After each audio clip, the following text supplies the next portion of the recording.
everyone, my name is Savana. I am Alice. And this week we've got week 4, Globalization and Agribusiness, all to talk about, which was, a really interesting lecture. It was really fun to start thinking about how globalization and cultural globalization has affected cuisine in Australia. Yeah.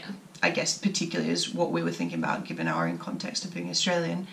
But I've actually really found the textbook interesting when it was talking about where national cuisine comes from. With, the whole like French cuisine originating from like what peasants ate, and that was just based on, got a Snapchat, just based on, the vegetables that's produced from the land, what's fresh, what's available to cook there and then. And so it's interesting now to look at cuisines which exist in modern culture as a result of cultural globalization. So the mixing of cultures as the world becomes a smaller place with technology, imports and exports. And so, it's less now about what's the fresh, simple ingredients that are available just from, over there, to a lot more of a fusion of foods. And it got me thinking about a movie I watched recently, great movie called The 100-Foot Journey. Yeah. Have you seen it? I haven't seen it, but I have heard of it, and I really want to see it. It looked really cute. It is really good. We should watch it. It's about this amazing Indian family who's amazing chefs, and they've always done really traditional like curries, cooking with all the traditional spices, and then they move to this really conservative French town, which is just all they ever eat is their amazing French cuisine, and they have like a Michelin star restaurant. And so this Indian family moves across the road 100 feet away from the French restaurant, and it's about the dynamics of the village and the event. I'll let you watch the movie, but it's no spoilers. It's here. relevant and it's a great movie, and so I encourage you guys to watch it. I was just reading the discussion board, and I read a quote about as foods take on new tastes and appearances for different cultures, it's sort of as though they lose their soul. And I thought that was that was quite touching to think about it like that. Like the cultural heart of food. Yeah. Like the stuff that made it very specific to a culture kind of... Yeah.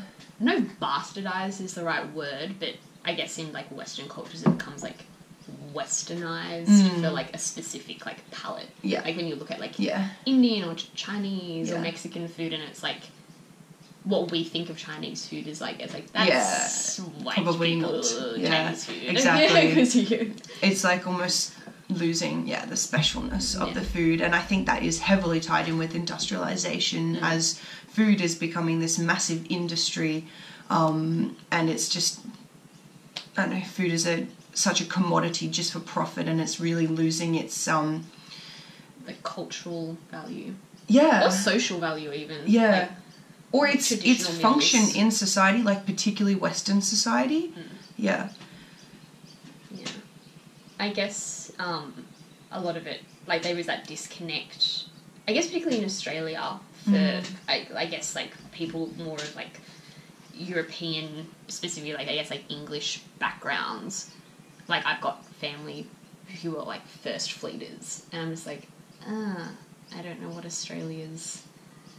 like is a national food for Australia, because having grown up here, I don't have like links to any other culture overseas, and I always just think like it is so multicultural and such like a diverse like foodscape. But I definitely think in Australia, and probably in America too, I would say, we tend to just like consume food rather than like enjoy it, or enjoy it from where it's come from. It's like if you enjoy food, you have to take a beautiful artistic photo of it, and you have to let everyone know that you ate a beautiful meal. It's not about like enjoying it with like friends and that just being the only reason that you're eating it. I think that's really tied up with the whole industrialization of it, as it becomes so much about just like, here's your food to consume, get your nutrients done, as opposed to like a traditional, like maybe a family or a cultural way of experiencing it and enjoying it. That, like, I lived in Japan for 6 months when I was in high school. I went on exchange, and what really struck me about the food in Japan was that it has still like really heavily maintained like that enjoyment aspect. The enjoyment aspect yeah. and like the like cultural integrity of the food. And obviously Japan is a very different country when it comes to like immigration and all that kind of stuff to Australia.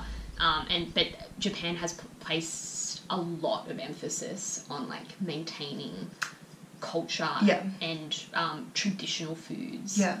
And it's delicious. Yeah. But also, I just remembered it was really interesting in nutrition. We learnt, like, we were comparing the Australian dietary guidelines, which are so, like, specific and quite, you know, scientific, like, eat this food group, to the Japanese dietary guidelines, which were, one of the main ones was enjoy your food. Yeah. And which is so true. So if you eat, like ramen, like noodles or soba noodles or something, it's actually really polite to slurp. Yeah, I like love that. Slurping food shows that you are enjoying the food and that you respect it. Whereas in Australia, if you did that, people would be like, "What are you doing?" Yeah. Whereas like for Japanese people, they're like, "Good, like you are enjoying your food, Yeah. you're respecting your food." I love that. And I was just like, "What? That's so fun." Well, we should probably start that trend. Yeah.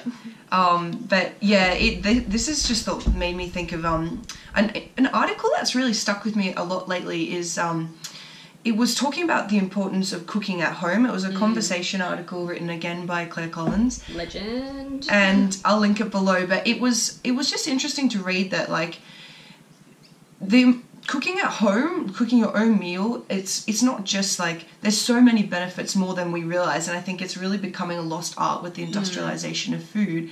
And it's not just one benefit, you know, it's like, it's cheaper, but then it's also good for mental health, you know, it's a really calming, it's an experience to share socially, and then your food is healthier.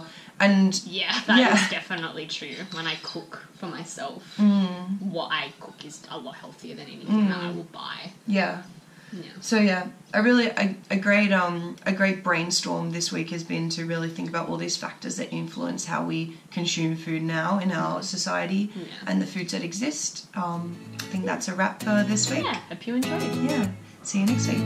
Like, comment, subscribe.